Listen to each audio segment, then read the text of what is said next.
Will flying taxis become a reality in the UK? My name is Craig Roberts. I'm the head of drones at PwC, and I'm the lead author of a report we published a few weeks ago, which covers the potential socio-economic impact of AAM on the UK economy. I'm joined by Gary and Furqan. So let me just ask Gary first and then Furqan to introduce yourselves. Good afternoon, everyone. I'm Gary Cutts. I'm Challenge Director for the UK Government's Future Flight Challenge. The Future Flight Challenge is a 4 years old now programme, a £300 million programme, which is looking to work with industry, government and regulators to develop the wide range of aviation systems to allow these new forms of transport to become a reality. That's great. Thanks, Gary. Furqan. Hi, good afternoon, everyone. So I'm the Technical Authority for Advanced Air Mobility here at GKN Aerospace. I serve as the subject matter expert on electric aircraft, especially eVTOLs and the AAM market. I'm quite passionate about aircraft design. I've led a number of eVTOL programs, including the development and flight testing of a whole eVTOL aircraft. I've also led multiple Future Flight Challenge projects and the Skybus concept that GKN pioneered. That's great. So we have a fantastic panel here, and I'm looking forward to getting into this discussion. Now, first I need to do a bit of scene setting. So I'm going to start by defining what we mean by advanced air mobility. It's quite a broad concept, advanced air mobility. For this particular paper, we're just focused on one part of advanced air mobility, or AAM, here after AAM, and that is eVTOLs, so electric vertical takeoff and landing. So eVTOLs are all we're talking about here. So other forms of AAM, such as eCTOL, eSTOL, these are not part of this. And incidentally, in case you don't know those acronyms, that's electric conventional takeoff and landing and short takeoff and landing, respectively. The other thing we're not covering here is cargo drones. There's very much, what you say, there's a lot in common between the AAM freight use case and a cargo drone or a middle mile drone. But in this case, we're not covering drones whatsoever. If you do want to see our thoughts or read our thoughts on drones, I'd refer you to our paper from last year, Skies Wetlands version 2, which looks at the UK economic impact of drones out to 2030. So with the definitions covered, let me tell you what we did in this particular report. So we worked with the Future Flight Challenge and also with the DFT to identify 6 eVTOL use cases. Now, these use cases are primarily passenger, but we've also got a use case which is freight and one which is an air ambulance use case. So once we'd identified these use cases, we then had to compare those against the current mode of transport for those particular eVTOL use cases. So the most obvious example would be a taxi. So an eVTOL journey from A to B might be currently carried out using a taxi from A to B. Now, obviously with the eVTOL, you have a bit more involved. You've got to get to your vertiport, that's the takeoff and landing location for an eVTOL. And then you've got to travel to the destination vertiport. And then from that destination vertiport, you've got to get to your end point. Whereas the taxi, you're probably going straight from A to B. There's probably nothing in between there. Anyway, so these 6 use cases were defined. And what we wanted to do next was to compare the eVTOL use case against the current mode of transport. And so we did that for these 6 use cases. Now, we used what we call a socioeconomic methodology. Now, what that means is for each use case, we looked at a number of factors. Now, we had the cost of the journey, so the fare element, so what the passenger pays, but we also had 3 other elements we added to get to socioeconomic cost. And those elements were the accident rates, so we'd assign a financial value to the safety associated with the journey, and of course, if the journey is more safe, then there's less cost assigned. We would then talk about the time involved in the journey, so a quicker journey would have less financial value associated with it than a slower journey. And last, but definitely not least, we'd assign a financial value to the carbon, so the emissions from that journey. So again, obviously, a cleaner journey would give you a lower financial input into that socioeconomic cost. We then compared the eVTOL versions of the journeys against the current modes of transport to determine which were attractive. And by that, I simply mean, was the eVTOL total socioeconomic cost, so that comprises the fare, the accident rate, the carbon, and the time, was that cost less than the current mode of transport? So that was the first step we took, and the findings were quite interesting, at least for us. Now, for those of you who are from this market, this ecosystem, you'll know that there's been a lot of talk about short hop use cases, so less than 30 kilometers. Generally, there's an assumption of 3 passengers on average in a 4-seater eVTOL. And we found in our study that those use cases were not attractive. So we don't think the average person would actually choose to fly using an eVTOL for those shorter hop routes. But conversely, the longer distance, higher occupancy routes were attractive. And so we very much think that there's a large amount of potential for those to be adopted in the UK economy. So we have now got our use cases. We know which ones are attractive, and we're going to do something with those. But the use cases that are not attractive, we're going to put them to one side and not deal with those anymore. So the attractive use cases, we wanted to understand the potential peak annual impact of this eVTOL technology. And so we scaled the attractive use cases from 2025 out to 2040. Now, it was a fairly complicated process, so I won't go into it in too much depth in this short call. But essentially what we did was we applied an adoption curve. So you've seen that before. It's an S-curve of adoption. It starts off quite low, and then it gets quite steep, and then it gets quite flat. It's just a standard technology adoption curve. And we then arrived at the numbers you may have seen in the report. And that is by 2040, we think the peak annual impact could be £2.1 billion of annual socioeconomic benefit. That's comprised of 297 million of fares, and it's also saving 222 million tons of CO2e. So quite a significant carbon saving. To put that into perspective, that's approximately 120,000 diesel cars per year. So it's like taking 120,000 diesel cars per year off the roads. And to one particular commenter, we're not actually suggesting that you should take any diesel cars off any roads. We're just trying to give you an equivalent to better understand what that number of 222 million actually means.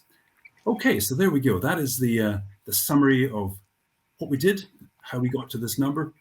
And I'm now going to open the floor to Gary and Furqan to answer a few questions on the AAM topic. Just give me 1 second.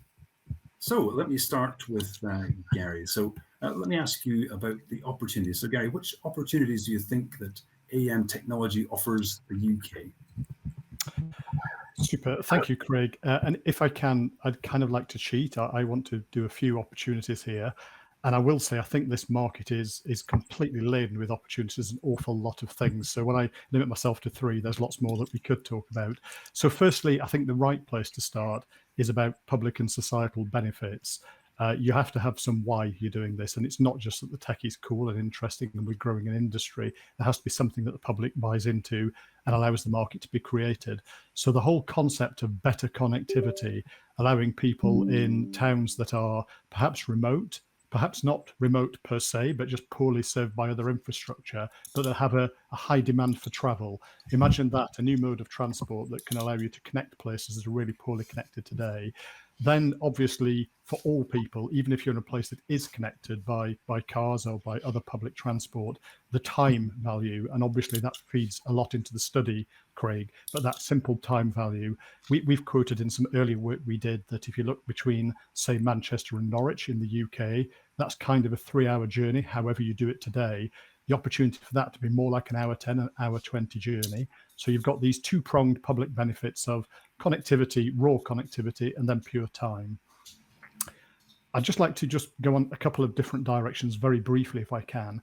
The next one I think is obvious. This is an industry. It's a new industry. It's a global industry. It's coming at pace. And we see a real opportunity for the UK to play at least its fair share in that new industry. Some of the underlying technology in this industry, some of the digitally enabled technology, and some of the aerospace, the hardcore aerospace capabilities the UK is good at. So real opportunity to grow high-end jobs in the UK. And the third one, I've deliberately chosen a slightly different angle to your question, I guess. It's the aerospace industry is a really mature, stable, and a good industry. But what we see with AAM and other forms of new aviation, it's got a lot of new entrants. It's got lots of new companies, but it's got lots of technology adjacencies. So pure tech companies, digital companies, sort of piling into the space. So we see there's a real opportunity for that to sort of galvanize and accelerate different thinking, alternative solutions. Some of that technology will then feed back into large aerospace and large aviation. So sort of a technology diffusion back into the parent companies, I guess. So lots more I could say, but 3 big opportunities that we see. Yeah, so I I agree with you, Gary. I think the fundamental opportunity that advanced air mobility offers is giving people time back. That's not something you can just go to a shop and buy. Now, to really class these as opportunities, it has to give time back without significant drawbacks. So I believe it has to be born green with zero emissions as a hard requirement, not just a target, and focus not only on environmental sustainability, but affordability and accessibility for the general public.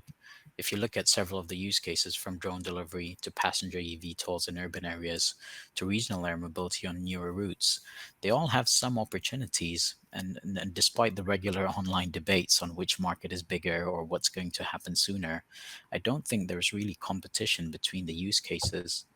It's really difficult to analyze the market as a whole in a generic way. Much of it really comes down to the specific regions, the specific routes, the demographics in that area, land availability, the existing transport network, and a lot of other factors. So what works for one route for a given use case may not work for another region or route for the same use case.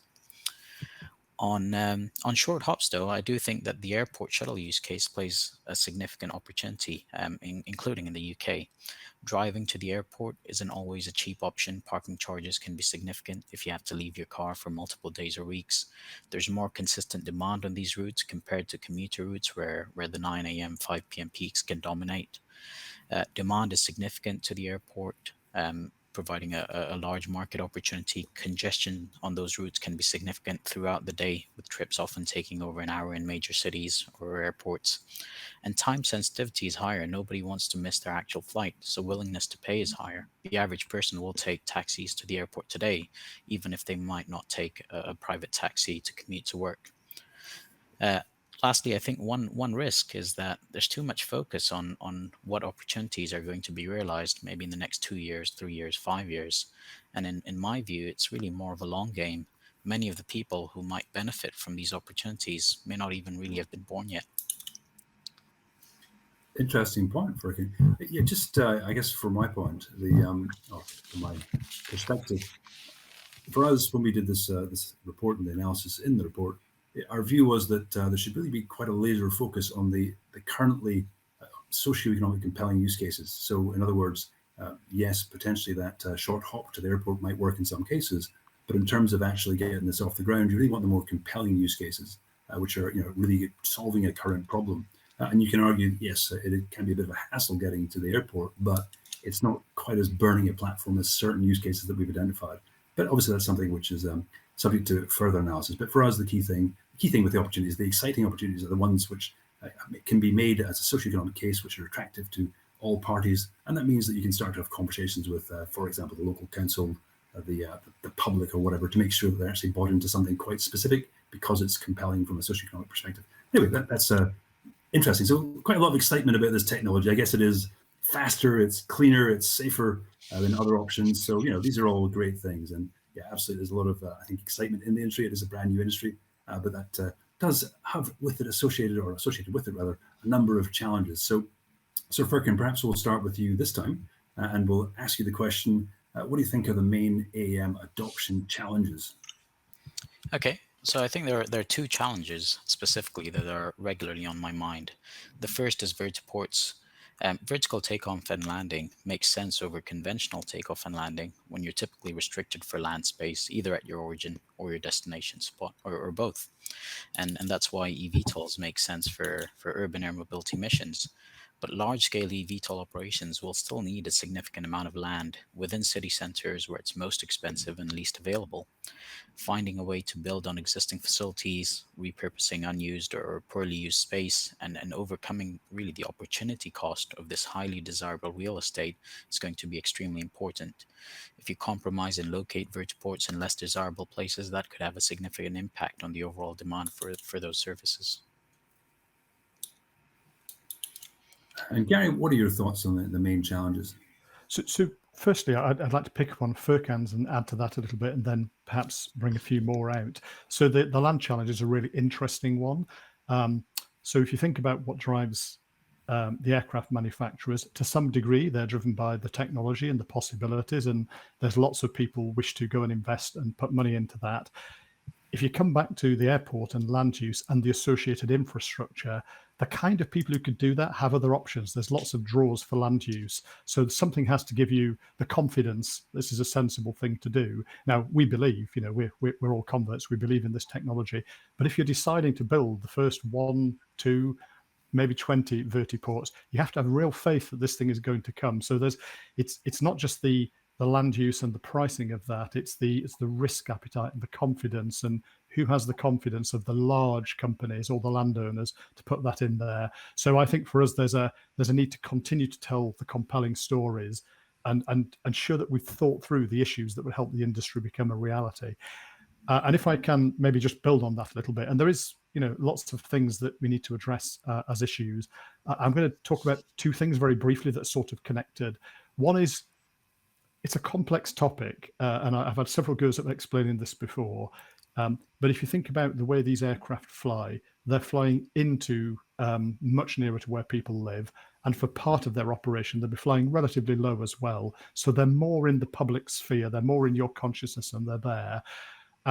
So how we regulate aviation today is sort of, we regulate the safety of the flight and we allow aircraft to fly and we regulate the operators. And then for airports, we can put planning restraints on airports, how often they can fly, whether they can do night flying. That's associated with the planning regime of an airport. When you come to these new forms of transport, who gets decision rights to decide when you can fly? So the regulators will decide something is safe to fly. The public will want to engage in the when and how often. So what we think there is some not yet determined relationships between local authorities, local government, and regulators, and then the public. So it's hard to explain that really well without a long paper, but that stuff needs to play out yet. And to put a slightly different spin on that, and I think this is a particularly UK context, but other countries will have the same issue. The rate at which people apply to build airports, go through the planning processes and decide to build them is incredibly low. I mean, it's years or decades between them in some countries.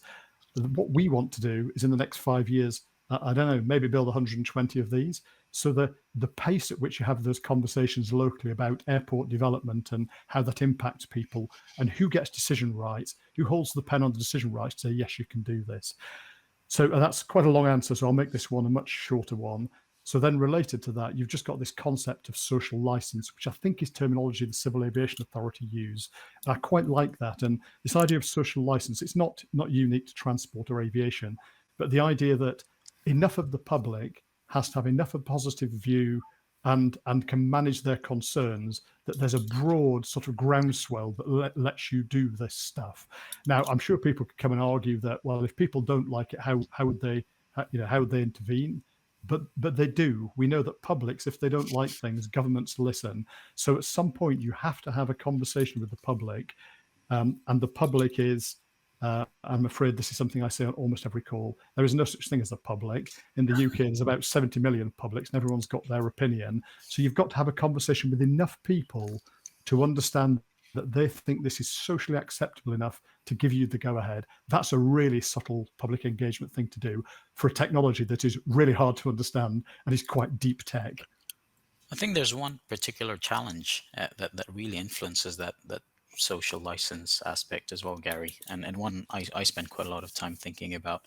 I live in North Bristol, not an area known for its high volumes of helicopter activity, and still once a week I'll get woken up at night by a helicopter overflying my house. I think noise is really going to be significant here. Whilst procedures exist to assess the noise of an aircraft during its type certification phase, noise annoyance due to AM services relies on many other factors on top of just the loudness of the aircraft: the altitude flown, where they take off and land, the approach and departure paths, noise sensitivities of the areas they overfly, proximity to schools and hospitals, the time of day, the volume of operations, and you could go on.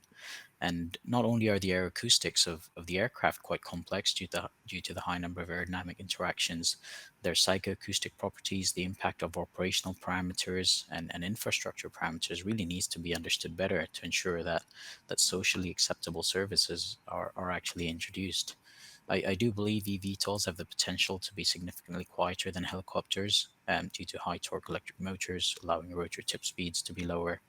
But a quieter aircraft alone may not be sufficient to achieve low noise annoyance. We have some excellent universities in the UK in noise research, including Bristol, Glasgow, Salford, and many others.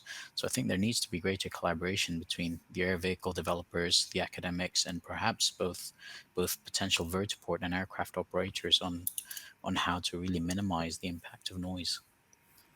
Thanks, gents. Sorry, guys. Just going to say one thing there about, I guess, social license. I mean, for me, the key thing is to actually figure out the compelling use cases, because noise, visual blight, disruption in terms of building these heliports, even finding the heliports, that may be acceptable if the benefits column looks very compelling. So you've really got to find those extremely, again, engaging, compelling use cases for those burning problems in various locations. And once you've got those, you can have those specific conversations and get that social license. You won't do it through noise or through concepts. It's going to be very specific and it's going to be very compelling. So certainly there's a point. Sorry, Gary, I think you wanted to come in there. Pardon me.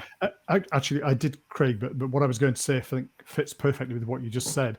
And it builds on Furqan's comment about noise being a kind of a perception and a social construct as well. It's not an absolute physical measurement. So I completely agree, Craig. The way in which the public sees these vehicles being used, the perceived utility and perceived social good, that will feed into their perception of how they tolerate things which are known downsides. It's quite a sophisticated picture, and it's not as simple as I will never tolerate this noise. You may do for certain circumstances. So, yeah, absolutely agree. You have to tell both sides of that story, and people have to understand the purpose, the socially acceptable purpose of what we're trying to do. Absolutely. Okay, Grant. So let me just maybe tick off a couple of other challenges which I think are worth mentioning. So, Gary, to your point about the local, actually both of your points about the local councils, you do have this pace differential. We've got two different lanes of pace here. We've got the pace of technology, which is pretty quick, and then you've got the pace that a local council is going to go at to actually accept a planning permission. Then you've got the pace that the national grid operates at to actually make some new connections to create the power required to run a vertiport. It could take us 6 years to get a new connection with national grid, for example. So these things, I mean, we're all aware of these. They do have to be resolved.